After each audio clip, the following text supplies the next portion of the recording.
Baik,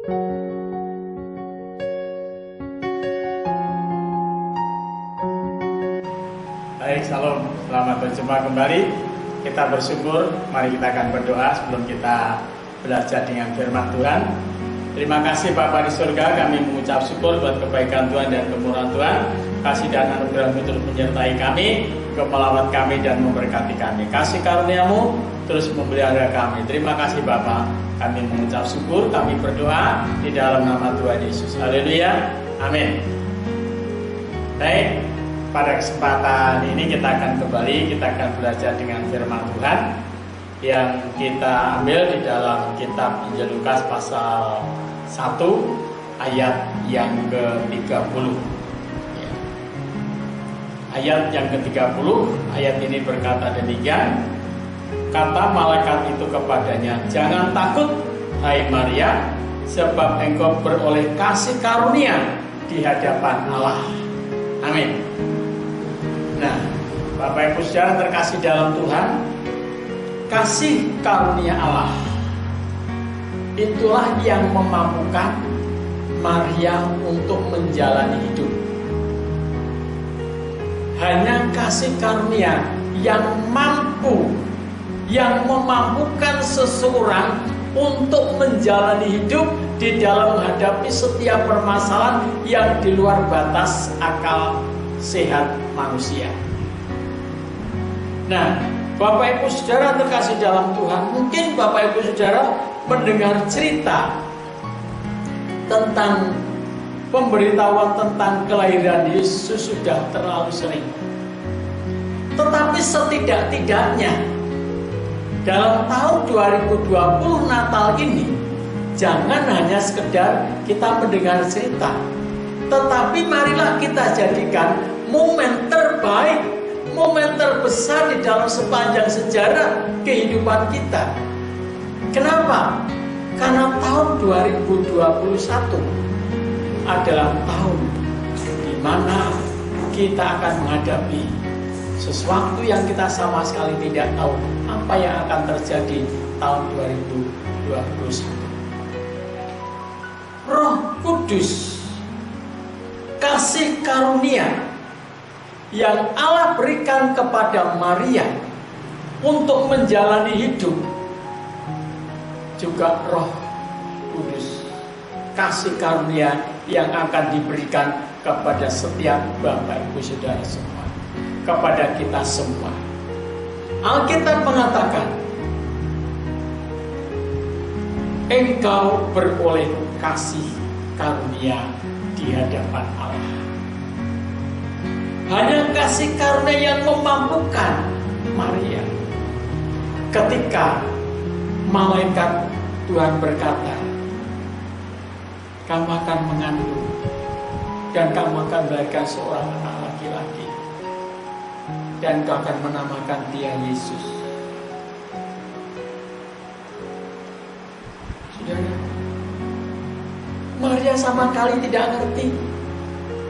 Maria sama sekali tidak nangkap apa maksudnya. Karena aku belum bersuami. Alkitab mengatakan ayat yang ke-34. Ya. Ayat yang ke-33 dikatakan, dan ia akan menjadi raja atas kaum keturunan Yakub sampai selama-lamanya, dan kerajaannya tidak akan berkesudahan. Itu akan dimungkinkan. Maria bisa mampu menghadapi persoalan itu karena kasih karunia. Kasih karunia yang Tuhan berikan kepada Maria juga kasih karunia yang Tuhan berikan kepada Bapak Ibu Saudara.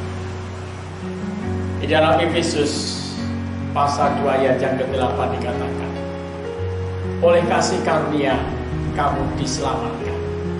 Itu bukan hasil usahamu, itu bukan hasil pekerjaanmu, tetapi karena pemberian Allah semata-mata. Jangan ada yang memegahkan diri. Dan Alkitab berkata, jikalau engkau tidak bermegah, bermegahlah karena Tuhan. Bapak Ibu Saudara terkasih dalam Tuhan, harus sadar sesadar-sadarnya kita akan menghadapi tahun 2021 ini bukan dengan kekuatan kita, tapi dengan kekuatan Tuhan, dengan kasih karunia Tuhan, dengan pertolongan Tuhan.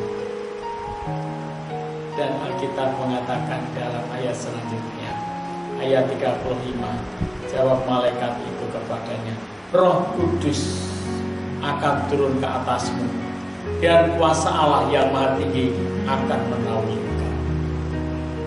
Dan Roh Kudus yang diturunkan di atas Maria, Roh Kudus yang diturunkan di atas loteng Yerusalem, jika Roh Kudus yang akan diberikan kepada Bapak Ibu Saudara kita semua untuk menghadapi tahun 2021 ini.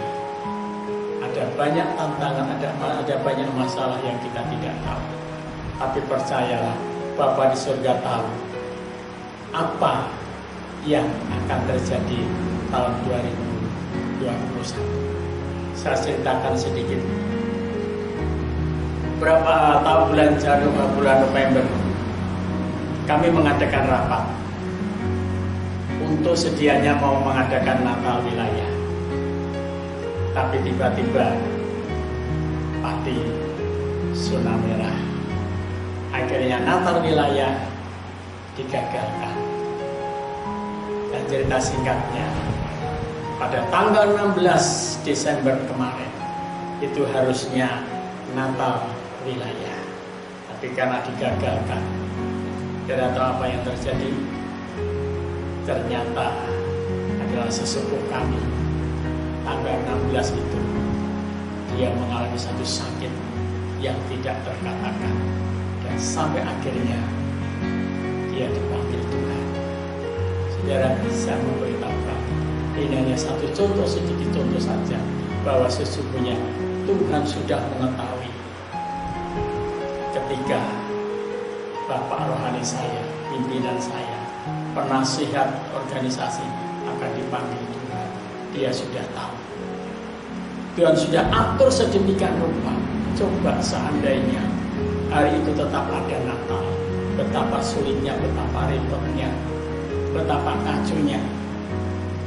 Saudara, segala sesuatu kalau ada dalam rancangan Tuhan, tidak ada sesuatu pun yang susah, tidak ada sesuatu pun yang mustahil. Oleh sebab itu, Bapak Ibu Saudara terkasih dalam Tuhan, sekali lagi saya katakan, Natal tahun 2020 ini mari kita jadikan satu momen terbesar dalam hidup kita. Karena apa? Untuk mempersiapkan diri masuk tahun 2021. Bukan dengan kekuatan kita, tapi dengan kekuatan Tuhan. Engkau kuat, engkau sanggup menghadapi masalah tahun 2021. Karena bersama-sama dengan Roh Kudus, bersama dengan kasih karunia Allah, Allah menyertai kita. Tuhan semua berkati kita. Mari kita sama-sama berdoa. Segala puji, hormat dan syukur, kemuliaan bagi Tuhan Bapa di surga, kami mengucap syukur. Kasih karunia-Mu cukup untuk menyertai kami, memampukan kami menghadapi setiap persoalan yang akan kami hadapi tahun 2021 ini Bapa. Karena Engkau sudah menang di atas kayu salib gunung Golgota. Engkau telah bangkit dari antara orang mati. Engkau telah mengalahkan kuasa maut. Dan kemenangan itu Engkau berikan kepada setiap orang yang percaya kepadamu. Terima kasih Bapa di surga, kami mengucap syukur buat berkat-Mu di dalam nama Tuhan Yesus. Haleluya. Amin.